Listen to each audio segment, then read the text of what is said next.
Over here is some more. This is a more modern rail car. This is from the Great Northern Railroad. This was a mail car. We can go inside, see what the inside looks like.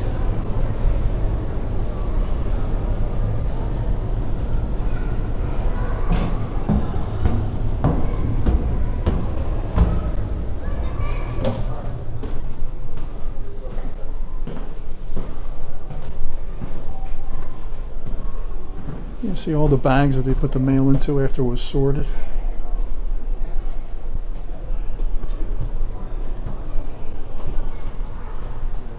Hello there. Morning. Good morning. How are you? I'm great. How are you? Excellent, excellent. Have you been in this car before?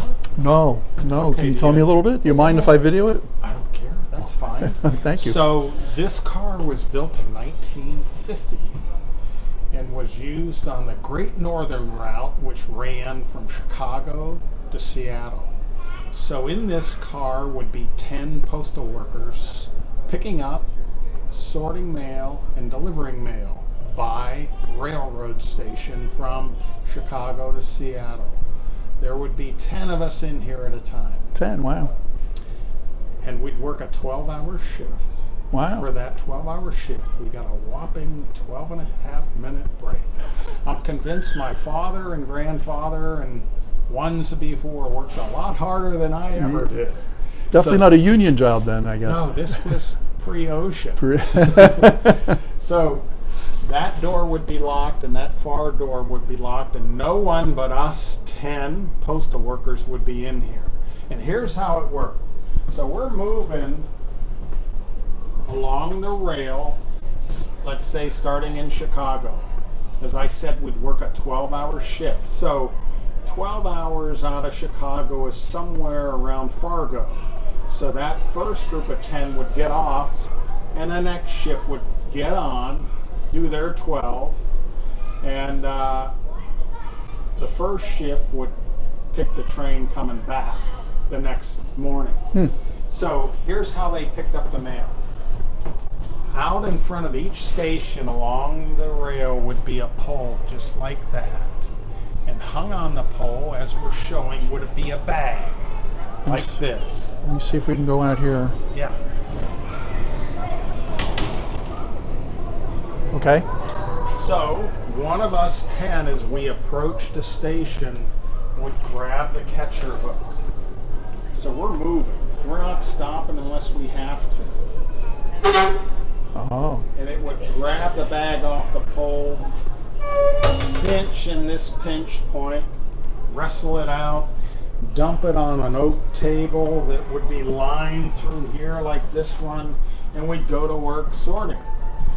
And keep in mind, this is pre-zip codes, so the workers had to memorize every little town in and around Great Falls, Montana station and get the mail in the proper bag. Oh, wow. So you would have to know all of these. You'd have to know all of these. Not just a section. Okay. No, not just a section. All those stations between Chicago and Fargo, we as a group had to know. Wow. So when we got to Great Falls, we'd wrap up the bag, pitch it out the door, keep going. Just throw it out. Throw it out. On the ground, so okay. Then at the station, they'd sort it into, local delivery. Homes, businesses. Hi.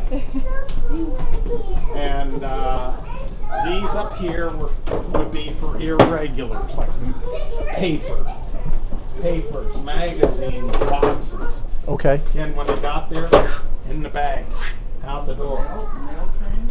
And up here is more sorting station. Every little cubby hole would represent a station again. And when the shift changed, boom, a new set. Boom, a new set. Wow. And these bags would be interchangeable, so they take it out and put in the new stations. Huh. And here's the route. Total of 2,200 miles, 40 hours. So roughly 3 shifts to get to Seattle. A little more than 3. this looks all tidy in here, it looked more like this in reality. Bags everywhere. Yes. And every personnel had a coat. Really? Train robberies weren't just in the movies, they were a thing. How about that? So protect the mail.